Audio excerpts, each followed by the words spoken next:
From Recorded Future News and PRX, this is Click Here.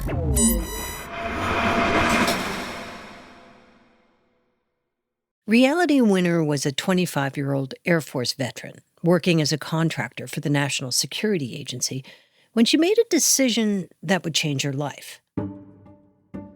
It was 2017, and the country was in the middle of a fierce debate about Russian interference in the recent presidential election. The CIA's revelations confirm what many already suspected. It was the Russians who tried to interfere in our election. Every member of the committee agrees it was the Russians. They are trying to sow chaos, confusion, and lead to distrust in some of the greatest pillars of American democracy in our government.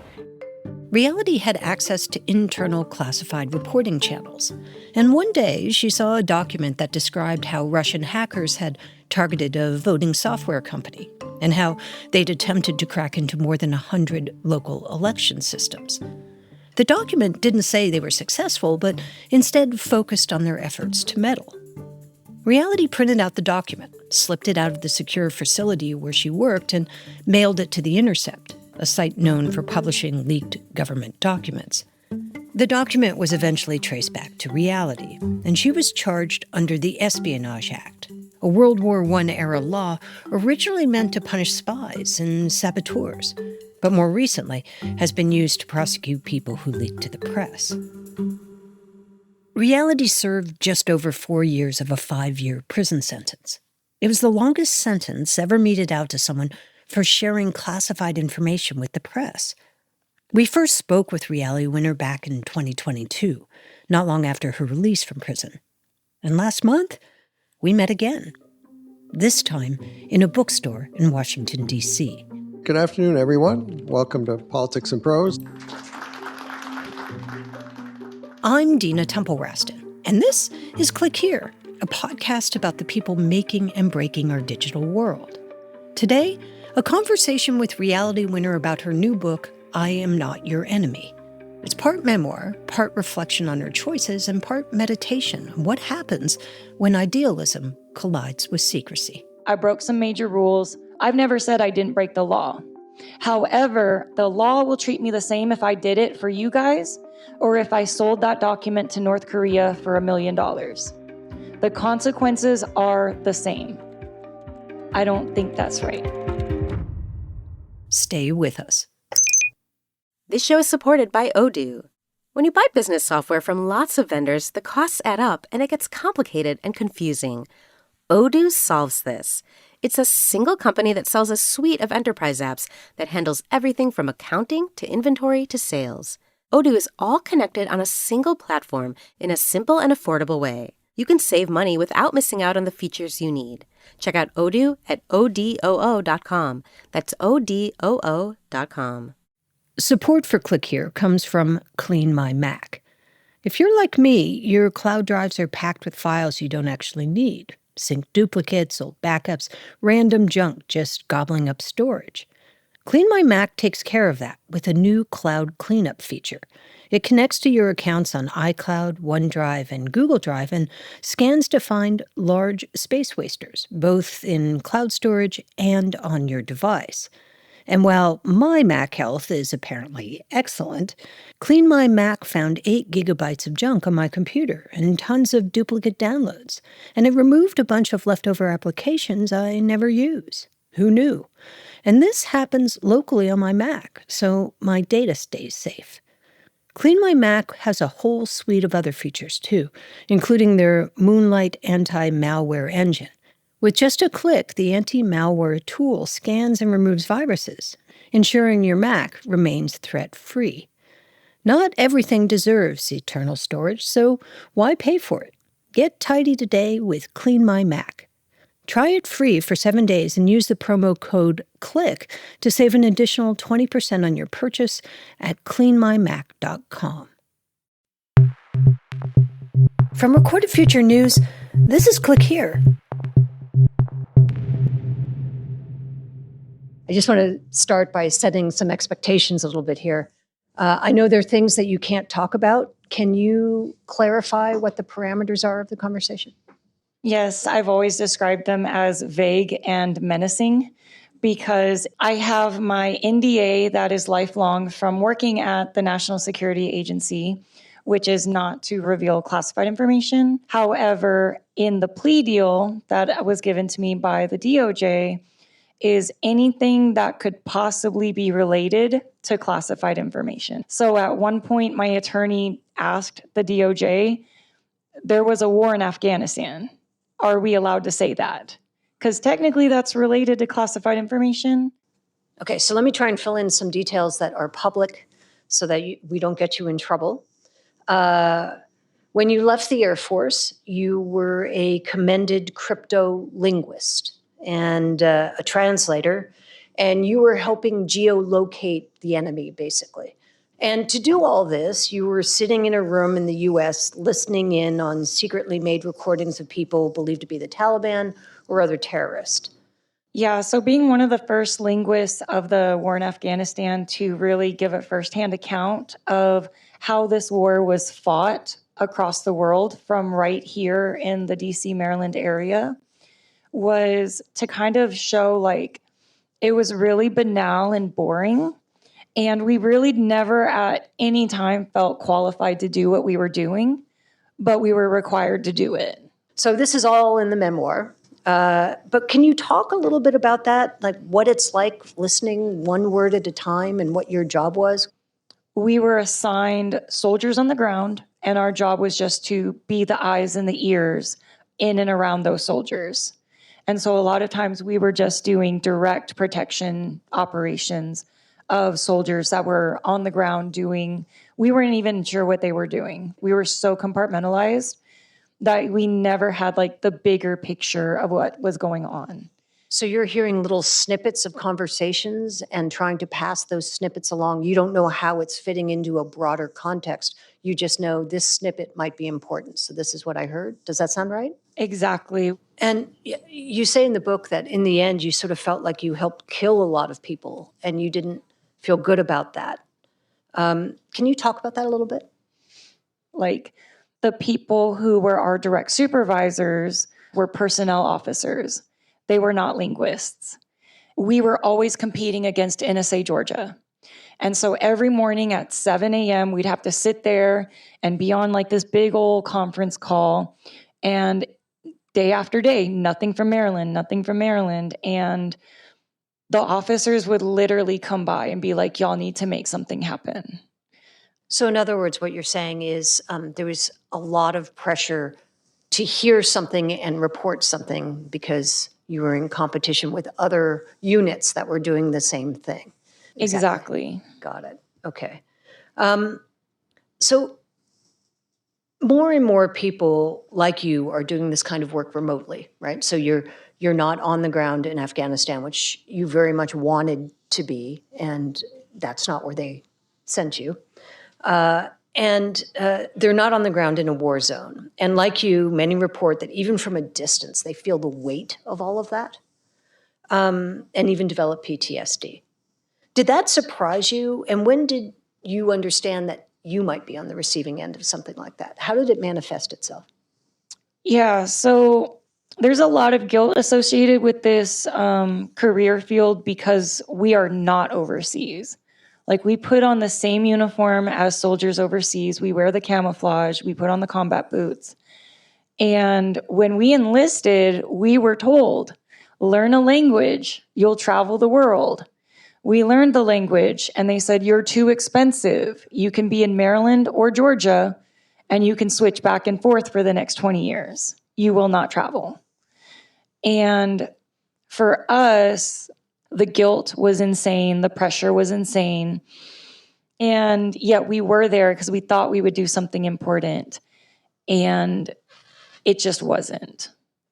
And what did you originally join up for? I know that you wanted to do something very different in Afghanistan. So why don't you explain why you originally joined up and then the sort of disconnect between that? Yeah, I joined to go to Afghanistan. You know, it started with 9/11. It started with my father being a psychologist and a theologist and wanting to understand how psychology and faith can mix to get somebody who's willing to fly a plane into a building. At the time, I just thought if I could get over there, and be somebody, I think I wanted to be a journalist this whole time. I think that was the goal, but the language school was with the military. And I just wanted to figure it out. Soon after Reality left the Air Force, she began working as a contractor for the National Security Agency, stationed at an Army base in Georgia. Her job was signals intelligence, listening to snippets of conversations in Pashto and then translating them into reports that could help soldiers on the ground. It was meticulous, often invisible work, the kind that depends on secrecy to be effective. But outside that secure environment, the world felt different. On the news, classified information was surfacing with surprising frequency. Leaked memos, transcripts, internal reports, all making their way into the headlines. Today, WikiLeaks, the anti-secrecy website, dumped thousands of pages of CIA documents. But the code the hackers used appears to be based on cyber tools that were stolen from the National Security Agency and posted online by a group called the Shadow Brokers.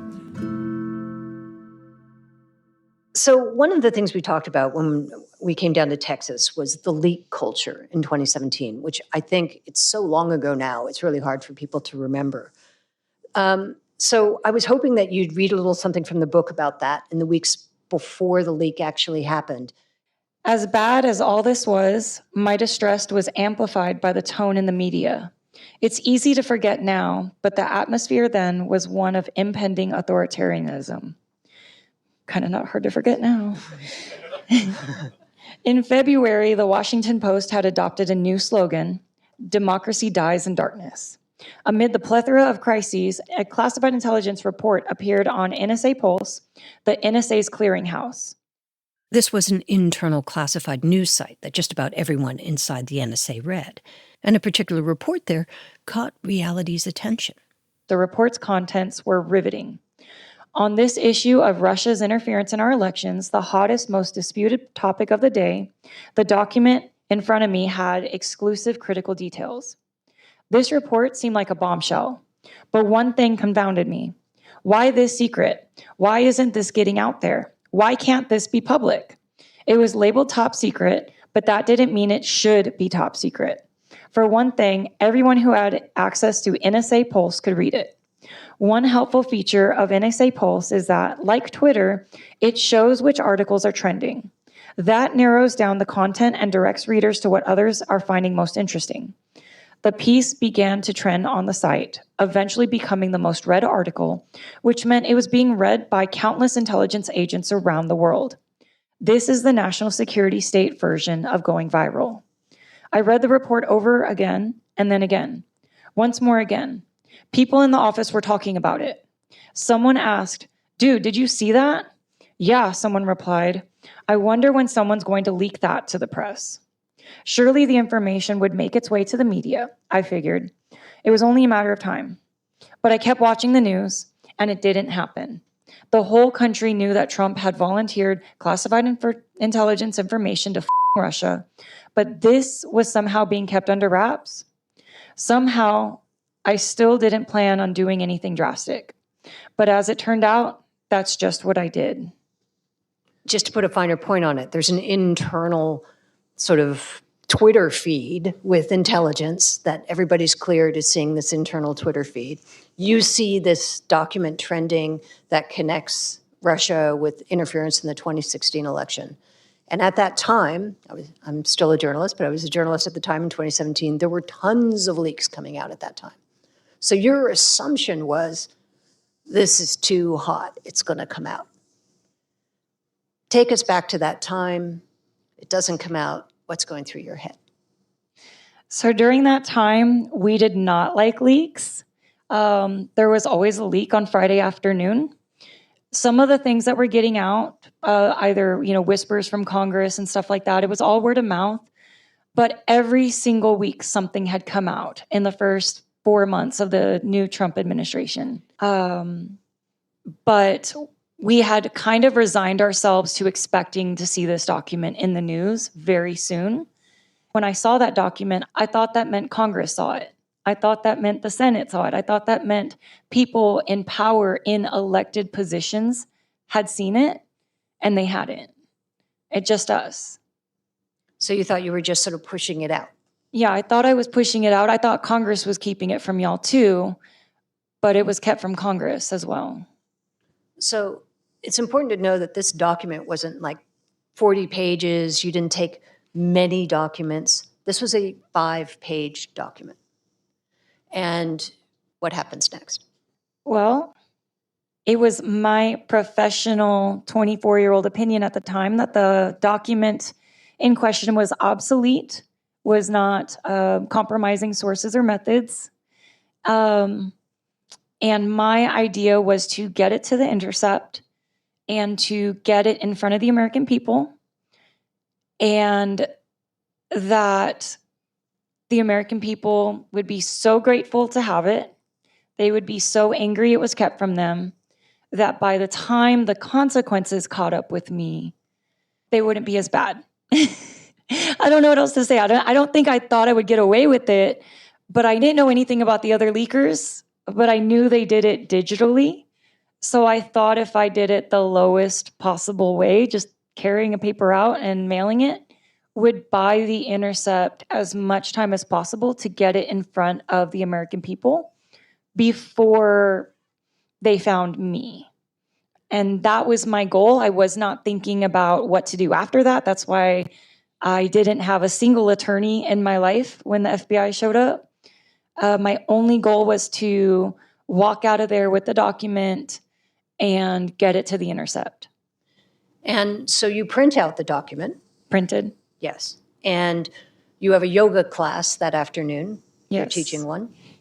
So take me back to that afternoon. So obviously, I had to commit a felony in a way that was convenient to me. So after work, I went to the gym. It was sitting in my car all afternoon. Eventually, it got put in an envelope, and I got called to sub a yoga class. So I went and subbed the yoga class, and it was still sitting in my car. And I looked across the street from the yoga studio, and there was that blue USPS box. And I thought, well, I have to mail it from somewhere. So I popped across the street, dropped it off. And for 2 weeks, nothing happened. So in my mind, I was like, clearly it got lost in the mail, or they saw it, they shredded it. Nothing will come of this. And so I made myself forget what I had done. 2 weeks passed. Reality started to breathe easily. Until there was a knock at her door. That's when we come back. Stay with us.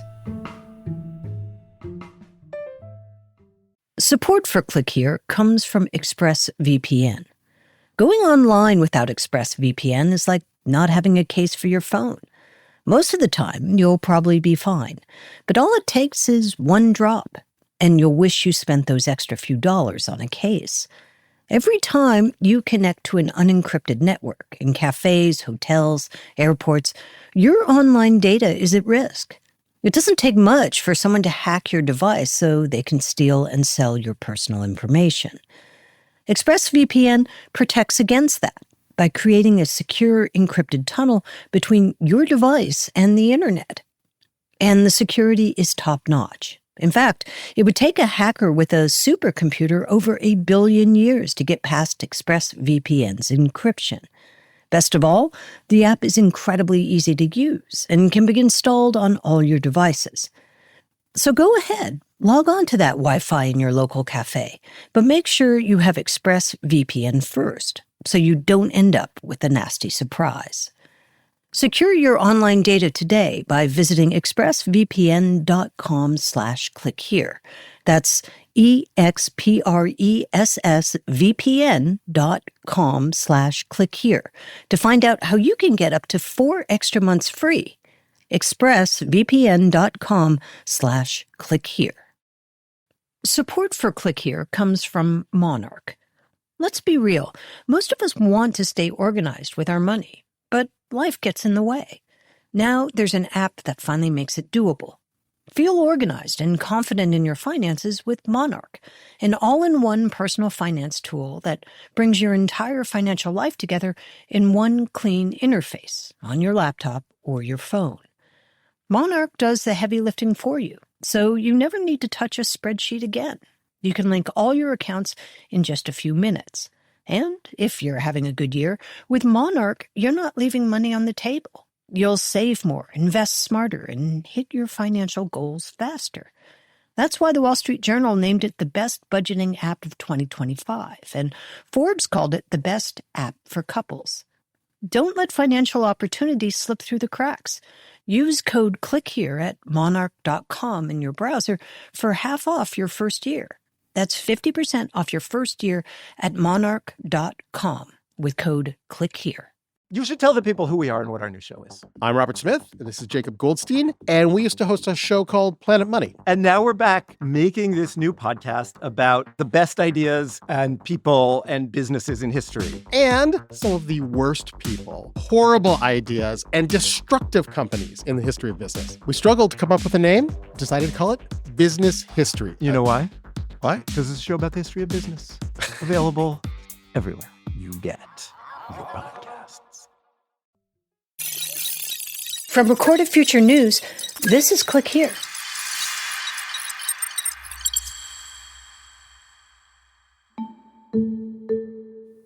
When Reality Winner slipped that 5-page document into a mailbox, she set off a chain of events that would turn her life upside down. What she didn't know was that a photocopy of it was sent somewhere it should never have wound up, right back at the NSA. And quickly, it got traced back to her. What happened next would test both journalistic process and government power.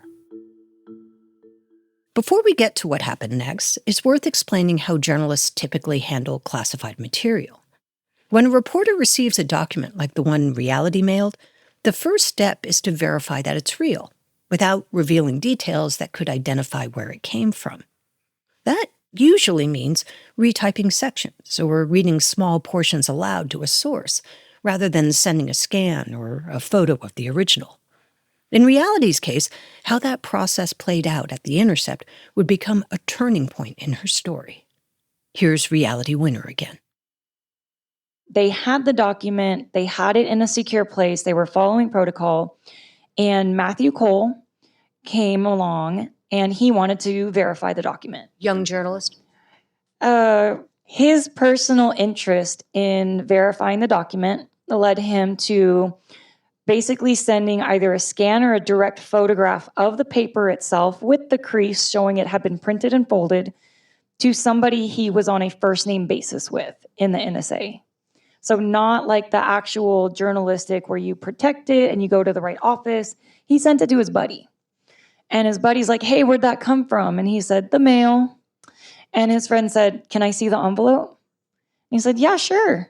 It came from Augusta, Georgia.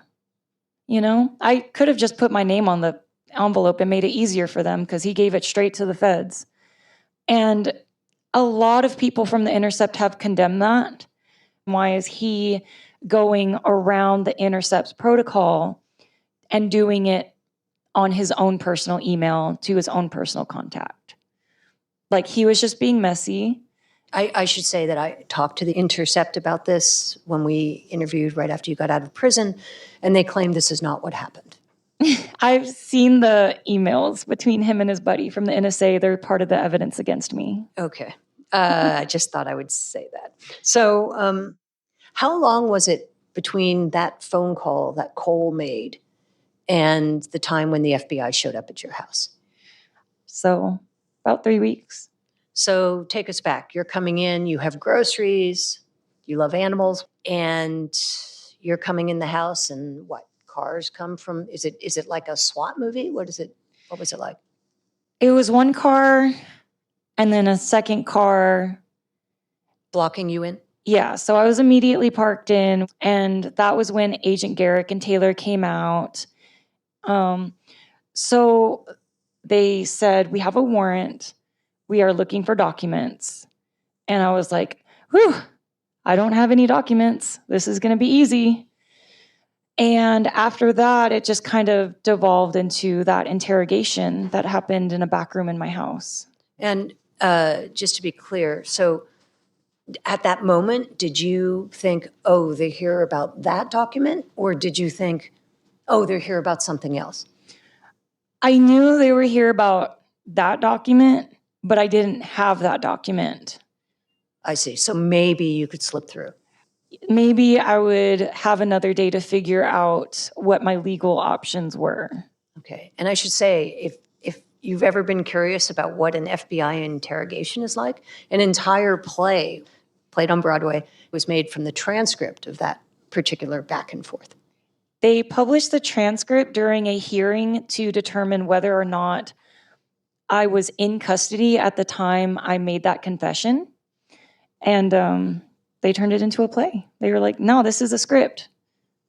It's actually a really good play. Have you been to it? Oh, absolutely not, no. Oh.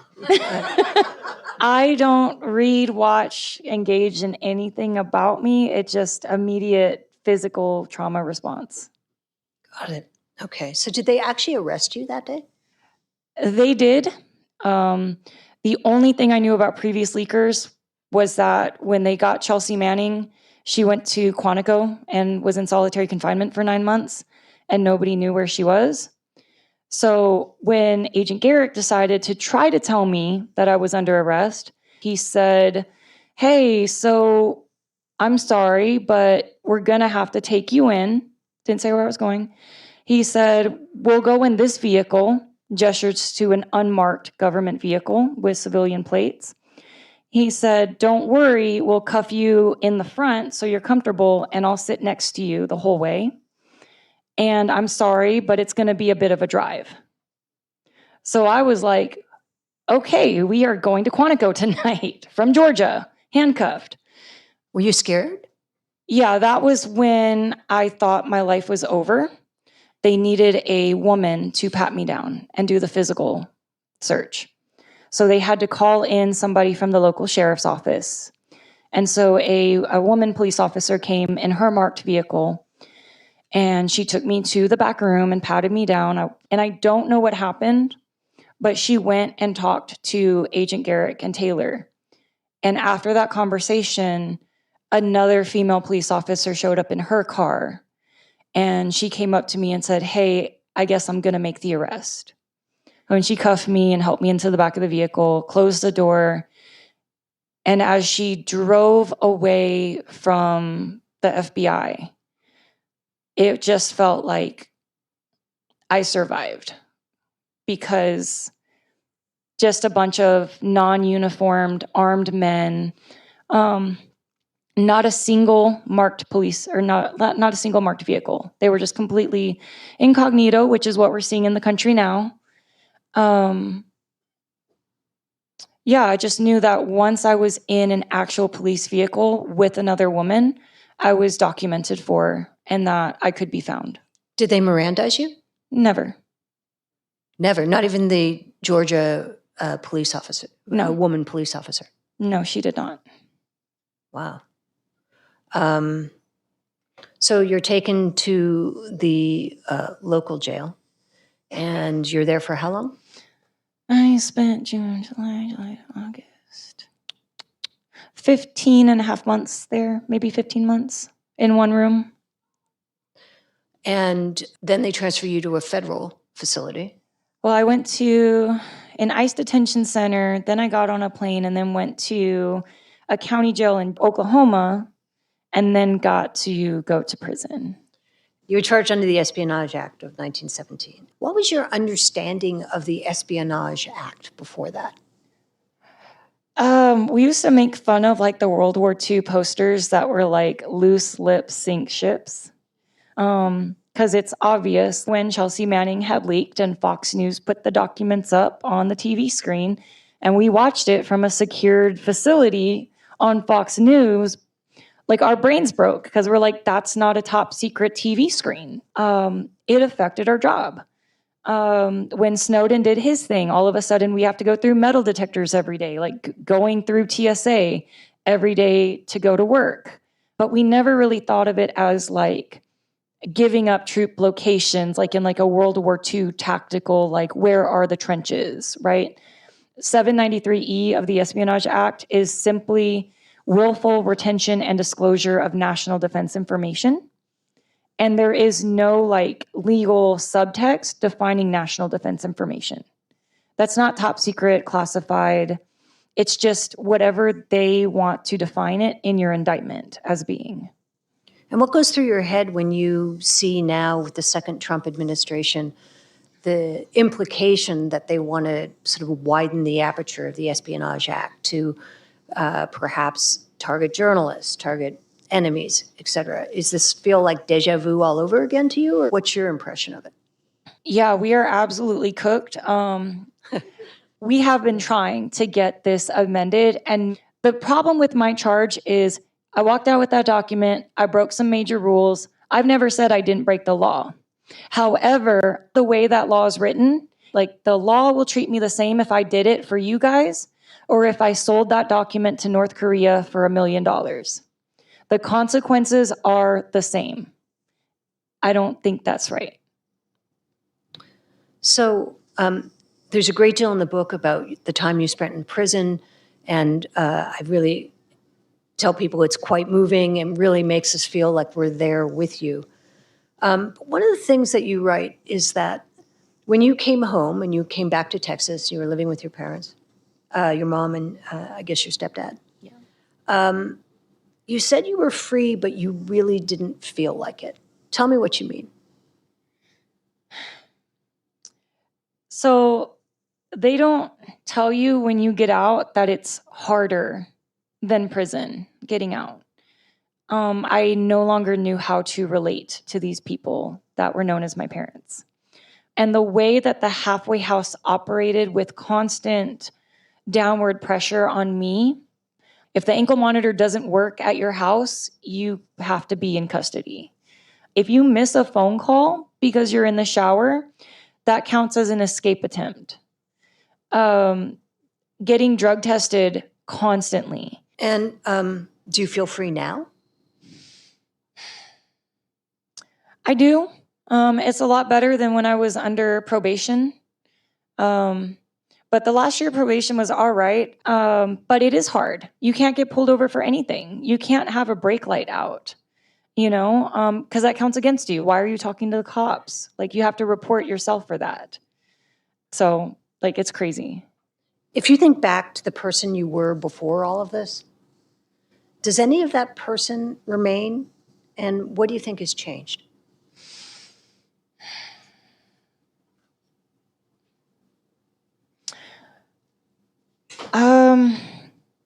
I think that the person I was before, I had grown up looking outside of America's borders for problems to solve, right? But as a kid in the 90s, that's what we were raised to do, to look at other problems and other conflicts to be part of. And so now what I understand is the most dangerous things in America are us. If you could go back and not leak the document, would you not do it? Absolutely not. If I have to commit a felony over again, I would be a lot more comfortable sitting in that prison for 4 years, having taken that document straight to DC and given it to someone like Bernie Sanders, right? It would have been the same felony. I still would have gone to prison for it. But it would have been a lot easier to keep my head up, knowing that I had tried to do the right thing in the most legal way possible. Thank you so much for talking to us, Reality. I think that when people actually hear you and talk to you, as I have done, it's not what you expect. You've been listening to a conversation with Reality Winner at Politics and Prose in Washington, D.C. And this is Click Here.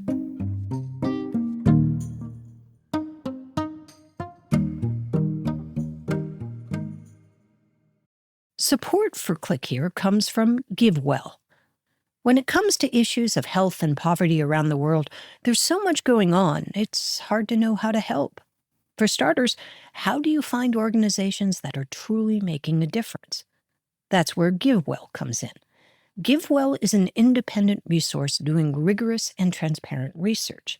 They figure out which charities do the most good for every dollar donated. and they only recommend programs with the biggest impact on saving lives. Over 150,000 donors have already trusted them to direct over $2.5 billion to great causes around the world. So check out GiveWell next time you're giving to charity. If this is your first gift through GiveWell, you can have your donation matched up to $100 before the end of the year, or as long as the matching funds last. To claim your match, go to givewell.org and pick podcast and enter Click Here at checkout. Make sure they know you heard about GiveWell from Click Here to get your donation matched. Again, that's givewell.org, code Click Here to donate or find out more. Looking for more of the cybersecurity and intelligence coverage you get on Click Here? Then check out our sister publication, The Record, from Recorded Future News. You'll get breaking cyber news from reporters in New York, Washington, London, and Kyiv, among others.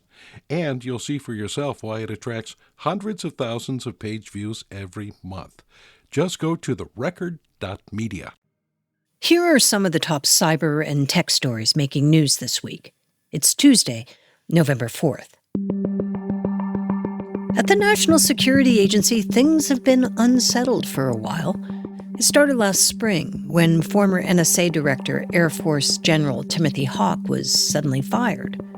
The move caught a lot of people by surprise, and it turns out it wasn't about performance. It was about politics. A far-right activist named Laura Loomer allegedly convinced President Donald Trump to remove Hawk because he'd been appointed by President Biden. She called Hawk's firing a blessing for the American people. Since then, the agency's top jobs have been in limbo. For 7 months, there's been no permanent director, no deputy director, no general counsel. Lieutenant General William Hartman has been filling in as an acting head of NSA and U.S. Cyber Command, but he's already announced plans to retire once a replacement is chosen. Meanwhile, the agency has quietly lost more than 2,000 employees in the past year.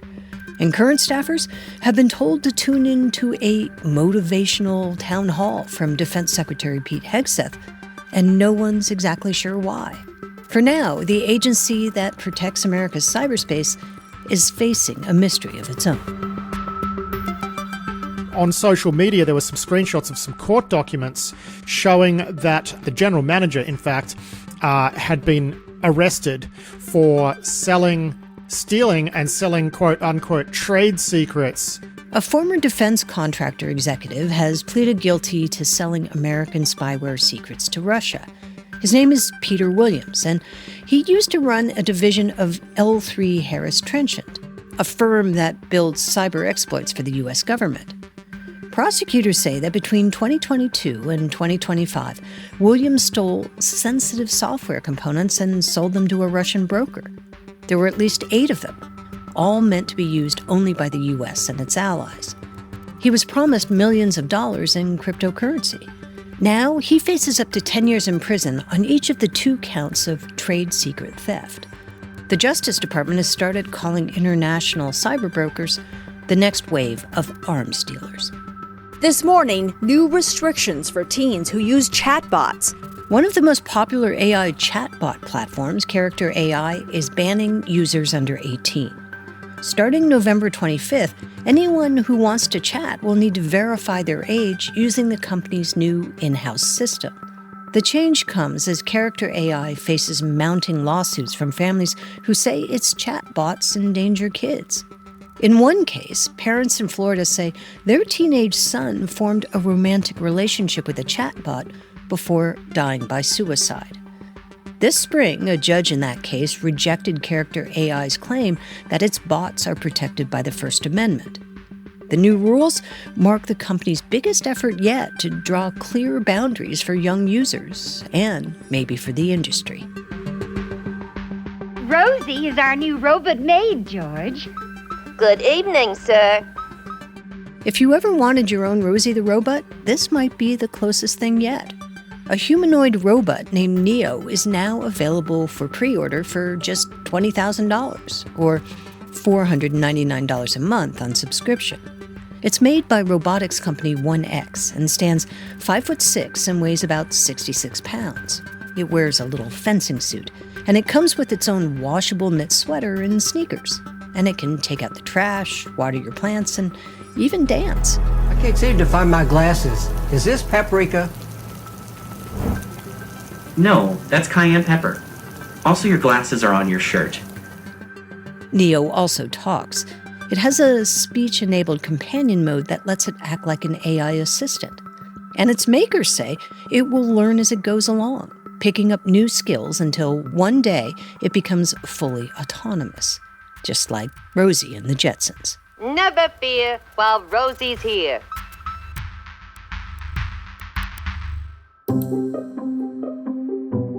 Today's episode was written and produced by Dina Temple-Raston, Megan Dietrich, Sean Powers, Zach Hirsch, and Erica Gaida. It was edited by Karen Duffin, fact-checked by Darren Ankrum, and contains original music by Ben Livingston, with some other music from Blue Dot Sessions. Our staff writer is Lucas Riley, and our illustrator is Megan Goff. Jesse Neiswanger and Jake Cook are our sound designers and engineers. Click Here is a production of Recorded Future News and PRX. Join us on Friday for Click Here's Mic Drop, as we look at how the Espionage Act, a century-old law once used to prosecute spies and saboteurs, could be turned against someone else: the press. The problem with the Espionage Act is that the statute makes it a crime for someone sitting at home to open up the New York Times or to listen to this podcast and know that they're reading or hearing information related to the national defense.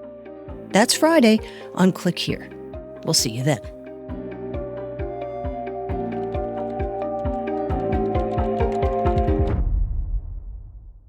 Looking for more of the cybersecurity and intelligence coverage you get on Click Here? Then check out our sister publication, The Record, from Recorded Future News. You'll get breaking cyber news from reporters in New York, Washington, London, and Kyiv, among others. And you'll see for yourself why it attracts hundreds of thousands of page views every month. Just go to therecord.media.